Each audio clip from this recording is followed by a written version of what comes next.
We are gonna go through the process of how to use OKX Rebate Card step by step. First thing first, you need to open the OKX app on your device. On your main screen, you'll see a row of icons and buttons. Tap on Assets, which is the second icon from the right. This will take you to a screen that displays the various assets that you own. Now look at the Rebate Card option. It's usually somewhere toward the bottom of the list. Tap on it, and you will be taken on a screen that displays your available rebate card. Each card will have details, like its value or expiry date. Want to trade one of these cards? Tap on the card you wish to trade, and that will bring up a new screen with more details of the card. At the bottom, there is a trade button. Tap on this, and you'll be taken to a trading screen. Here is where you will choose who to trade with.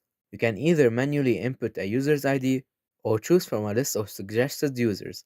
Then, you would have to complete some extra information. After you're satisfied with your choice, click on Confirm. Then, you have to wait for the user to either accept or deny your request. If they accept, the card will be transferred from their account by the price that you set.